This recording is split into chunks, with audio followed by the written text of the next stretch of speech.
The White Bone Cult is extremely wicked. They conduct human sacrifices and dwell among death. Wherever they go, devastation follows. 30 years ago was the height of their power. They had hundreds of core members and over 10,000 followers. These people were all skilled in dark arts and caused immense harm. Back then, they nearly took over the entire southern frontier and almost shook the very foundations of the empire. It was my imperial grandfather who issued the decree for my father to lead 200,000 troops to launch a full-scale siege. It took 3 whole months to wipe out the White Bone Cult. Afterward, to prevent any future resurgence, my father personally established an organization specializing in intelligence and assassination, solely focused on tracking down any surviving members of the cult. It took several more years before all remnants of the White Bone Cult were completely eradicated. I always believed the White Bone Cult had been completely rooted out. I never expected that after 30 years, those evil beasts would show up again. Margaret's expression was serious, her elegant brows tightly furrowed. Just as one storm hadn't yet passed, another one was already brewing. With her hands already full, now this evil cult had resurfaced. How could she not be troubled? "I've heard rumors about the White Bone Cult too," said Dustin thoughtfully. "They worship evil gods and are savage and cruel. Every year, they sacrifice countless lives in ritual offerings. This plague might be another one of their sacrificial ceremonies. These beasts just never seem to die out. I just don't understand. Why would anyone willingly join such a cult?" Margaret sighed. "People who join cults are either incredibly ignorant or completely blinded by greed and ambition. You can't judge their actions by normal logic." Dustin shook his head. "What kind of decent person would join something like the White Bone Cult? That's practically asking for death. In any case, the first priority is to contain the outbreak," Margaret said gravely. "You're highly skilled in medicine. Can you come with me to the southern frontier to help minimize casualties? As a citizen of the Dragon Marsh, it's my duty to step up in times like this." Dustin nodded firmly. "Good. Lives are at stake. We depart immediately." Without wasting any time, Margaret ordered her men to prepare transportation. They boarded a vehicle and headed straight for the airport. The southern frontier was 2,000 to 3,000 kilometers from Stonia. Even on a private jet, it would take most of the day to get there. While Dustin and Margaret rushed to the south, inside the Forbidden City, 3 golden decrees were issued from the Hall of Heavenly Mandate.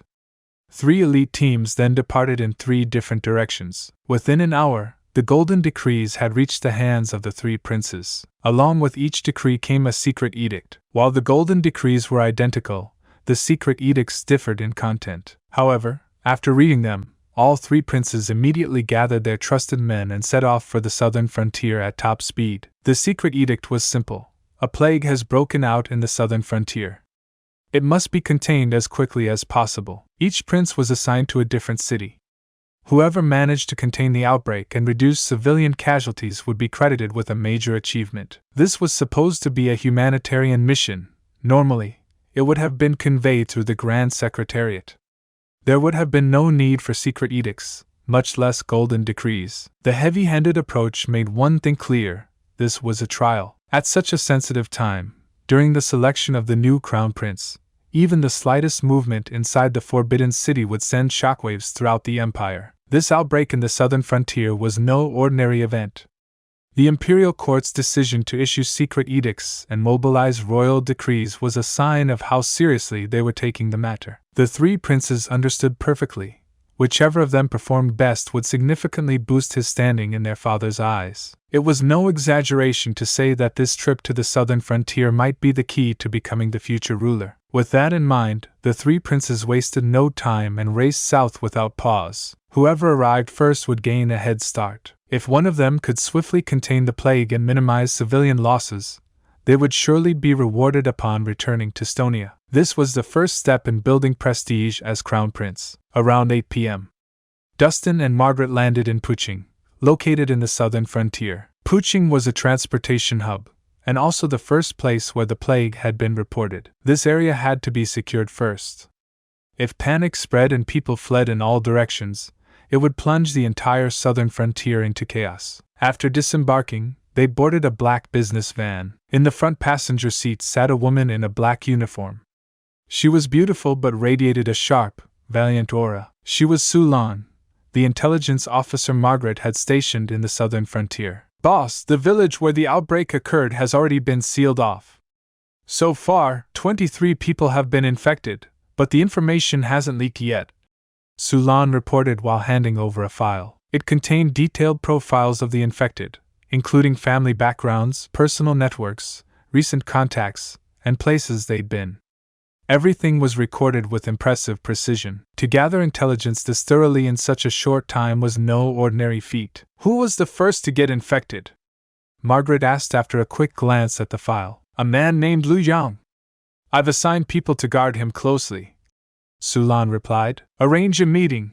I want to see Lu Yang myself, Margaret instructed. If Lu Yang was the source of the outbreak, then it was likely he had come into contact with the White-Bone cult. It was even possible that he was one of their followers. And just can't accept it. This can't be the end yet. You promised to never leave, and now you're gone. Can't believe I can feel the world slipping away as you slowly fade from my everyday. You promised forever a love without end, but now I'm left broken, struggling to mend. I thought we were so tied, destined for a lifetime. Love with no end. Love with no end. Staying in my imagination, memorizing the past time, the secrets, the love, the care. Now they're echoes in the air. I still see your face in every place, feel your warmth, your gentle grace. But now there's just an empty space, and I'm lost in this endless chase.